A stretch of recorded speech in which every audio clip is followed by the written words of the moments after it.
Welcome. In this video, we will discuss about the Global Hunger Index 2020. So this particular index had came out recently and there is a lot of conversation going around it because India has performed dismally low. So it has come at 94th position from the 107 countries which were surveyed for this index. So because of this, a lot of conversation has been going around in your the Hindu or Indian Express. Also, you will see an article related to that. Try to take down the points which you could have more what you can call critical analysis. You don't have to go into the criticism, but it's more of a critical analysis when you can see what is going wrong and how those things could be fixed. So you have to learn this along those lines. In this video, what we will do, we will discuss what is Global Hunger Index. We will discuss about the organization which releases it, the kind of indicators on which the measurement is done. Then we will see the global scenario, what is the situation in India and some of the initiatives which were taken by the government. So these are the major outline for this video. So let's begin. So the first thing that we need to know is that the present performance of India, so it has come at 94th position. It has actually slipped in the GHI of 2020. And which are the organization which published it? So it is published by the Concern Worldwide and the World Hunger Life, which is a German organization. So now for your quick remembrance, just know that for MCQs, just remember that it is not published by any famous organization. So what I meant by famous organization, like your World Economic Forum, your World Bank, then you have WHO, FAO, all these organizations which could have released these report is not the one which has released it, and it is released by the Concern Worldwide and Better Life. So you would be able to at least eliminate in the option. And when it was first started, so it was first started in 2006. So this is the 15th edition of the Global Hunger Index. Now let's try to see what are the indicators on which GHI is measured. So it is measured along 4 indicators. What are those? The first one is undernourishment, which means the share of the population with insufficient caloric intake. So basically here undernourishment is mainly in terms of how many calorie you are intaking in a day. So if the population is intaking the less amount of calorie in their diet in a particular day, so the number for undernourishment would go up. So that is the whole idea. Next is child wasting. What is child wasting? It is share of children under age 5 who have low weight for their height, reflecting acute undernutrition. Now you have to understand, first of all, it is under 5 years of age. If children, their weight is low as compared to their height. So if weight is low as compared to their height, it will be child wasting. On the other hand, child stunting is share of children under age of 5 who have low height for their age. So like for an example, if 5-year-old children have to be of certain height, if their height is lower than that, then they are suffering from child stunting. And finally, the child mortality, which is the mortality rate of children under the age of 5. So just remember, these factors are governed for under 5, these 3, and undernourishment is for the population. So if you just for your quick revision, let's just in a new slide, let's just try to recollect the indicators. So what all indicators we have studied for Global Hunger Index? So it takes care of undernourishment, which here it will take care of all the population which is taking insufficient amount of calorie in a day. Then we have 3 factors related to under 5 child. This is child wasting, which is less weight compared to their height. Then child stunting, which is less height compared to their age. And then finally child mortality, which is the death in child before the age of 5. So these are the indicator on which the hunger index is measured. Why these are included? Because they kind of tell the acute case of undernourishment. Acute means that this has been like severe case and it has been going on for some time. So this is the major indicator on which Global Hunger Index works. Now let's move forward and try to understand few other details, like in terms of how the scoring is done. So based on the values of four indicators, the GHI determine the hunger on a 100-point scale. So it is a scale of 100 point from 0 to 100. So what is considered as 100, like no hunger? It is actually 0. So if a country is scoring 0, there is no hunger. And if a country, the more it scores in terms of like 100, it is going to be the worst. So the 100 being the worst. So the scale goes 0 is the best, 100 is the worst. Each country's GHI score is classified by severity. So like instead of like going by the 0 or 10, it is actually classified by severity, like whether it is low and to extremely alarming. So low to extremely alarming as the score increases along the scale. What is the aim of GHI? It is to comprehensively measure and track hunger at a global, regional and country level. So it is very important that we are able to track the issue of hunger so that right intervention could be provided by various organizations. For an example, this year the Nobel Peace Prize has gone to World Food Program, which has done a remarkable job in providing food in the conflicted areas like the Syria, Yemen. They have provided food over there, and because of this, because of their effort, they won the Peace Prize in 2020. So it is very important that there is some kind of track and monitoring, and hence Global Hunger Index become important. So these are the basic detail about the index. Now let's move forward and see what is the global scenario right now. So what is the global scenario? Worldwide hunger is 18.2, which is at moderate level, while in 2000 it was serious. So basically the overall global level hunger has reduced. So at global level hunger has reduced because of the various efforts from various organizations as well as countries' government. So because of it, now we have come from serious to moderate level.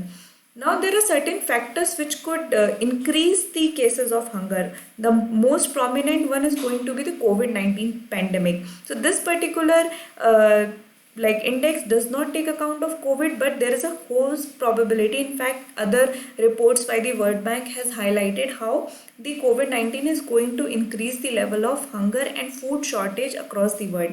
So the COVID-19 pandemic and the resulting economic downturn, as well as massive outbreak of desert locust in the Horn of Africa. Now there was a massive attack of locust also. If you remember, during the March and April time, there was a locust attack which was kind of wreaking havoc in the region of our northwestern region, and they have came from the Horn of Africa. So this also poses a kind of a threat to the food security at a global level.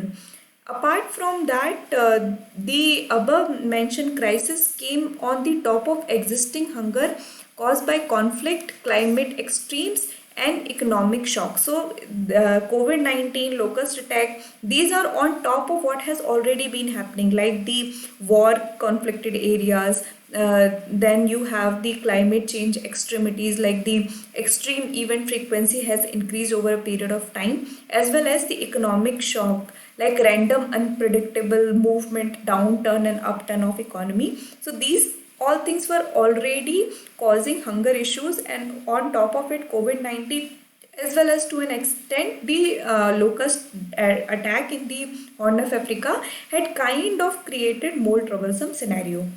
The region-wise performance, Africa south of Sahara and South Asia have the highest hunger and undernutrition level. So that is the major finding from this index, is that the Africa south of Sahara, the southern Africa as well as South Asia. So these are the two regions where most or maximum of the world's hungry people reside.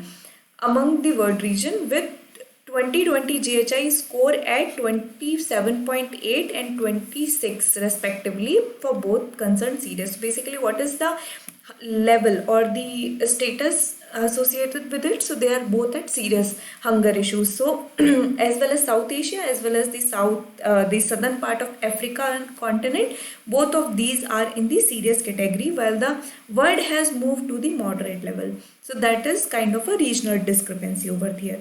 One more thing for you to remember is that improving on like removing hunger or eliminating hunger, or the idea of no hunger, is the SDG goal number 2.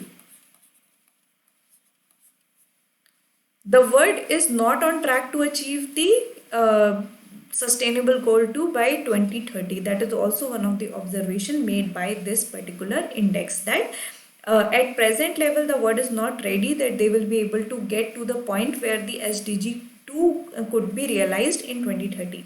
So these are the global scenario. Now let's also try to see what is happening in India. So the overall performance with a score of 27.2, India has a level of hunger that is serious, which is like you can understand that is why a lot of conversation is going on. It ranks 94 out of 107 countries in the index. In 2019, its rank was 102 out of 117 countries. So basically this year the Global Health Index surveyed kind of 10 less countries. So if you see over here, it's not that India has performed well, but it's more along the line that the countries that were surveyed in 2019 were more. Now, what is the comparison with other countries? Let's just see. So, India features even behind Nepal, Pakistan, Bangladesh, and Indonesia. So, you have to understand at the per capita income and the kind of economic basket we are kind of comparable with the. In fact, we have bigger economy as compared to Nepal, Pakistan, Bangladesh, but even they fared better than us in this GHI. Out of the 107 countries, only 13 countries fare worse than India. And what are those countries? So these are your Rwanda, Nigeria, Afghanistan, Libya, Mozambique, and Chad. So you just have to remember that those are the like poorest of poor countries. So these are the least developed countries, while we are an emerging economy. So you see that the kind of economic wealth we have accumulated, it has not been able to solve the problem of hunger, and that is why we are even lagging behind the countries like Pakistan, Nepal, and Bangladesh. So this is another thing that you need to remember. Now let's move forward and also try to see some of the initiatives from the government side. So it's not like government is not doing anything and they are not putting efforts to eradicate hunger from India. And hence it is important that we put light to some of the initiative. The first is Eat Right movement. So it has been started recently, like 2 years back, which is an outreach activity organized by FSSAI for citizens to nudge them towards eating right. So basically this is a movement started by the Food Safety and Standards Authority of India, which basically check the quality of food at different standards, and kind of like the one Maggie case in which lead was found. So that was the work which was done by FSSAI, who kind of found that lead is there and it is not healthy for consumption. So such kind of things were taken care by FSSAI, and they started the movement, Eat Right movement, which is like telling people what is the right thing to eat. Like you should not go for what they called as don't oil your food so much, or don't use the oil after you have used it for some time. So reusing of oil increase the total polar compounds within the oil and could be poisonous. So such kind of things have been started by the FSSAI. Then a very important scheme of government, which is Poshan Abhiyan. It was launched by Ministry of Women and Child Development in 2018. What are its target? It aims to reduce stunting, undernutrition, anemia among the young girls. So basically it has been, a report has said that around 50% of women in India have the problem of anemia, and because of it, it is kind of made it mandatory that the adults and girls to be provided with the pills which could help them to gain more iron, and so they could defeat the anemia. So this is again a component of Poshan Abhiyan. Then Pradhan Mantri Matru Vandana Yojana, a centrally sponsored scheme executed by the Ministry of Women and Child Development. What it is a maternity benefit program being implemented in all districts of the country from 2017. So Pradhan Mantri Matru Vandana Yojana is basically a kind of a incentive to be provided for the women in order to have safe delivery, so that the kind of wage losses that they have to go through during the pregnancy could be lowered and they can take better care of themselves during that time. and hence could lead to the birth of healthy child, and finally it will lead to the lower child mortality. So if you see, all these things are connected. Then food fortification. So this is also a process which has been started by the government. Here the key addition of vitamins and minerals such as iron, iodine, zinc, vitamin A and D to staple foods such as rice, milk and salt to improve their nutritional content.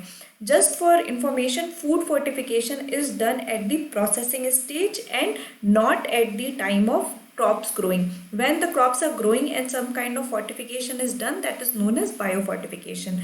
It is, just for your knowledge, just remember it, food fortification is at the time of processing.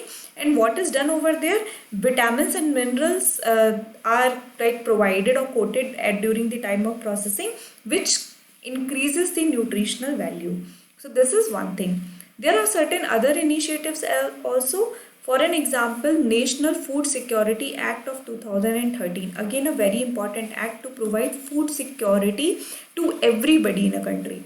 So that was the major aim of National Food Security Act of 2013, which legally make 75% of the rural population and 50% of the urban population to be entitled for subsidized food grains under the TPDS, which is your Targeted Public Distribution System. So 75% of rural population as well as 50% of urban population could claim or is entitled for the subsidized grains.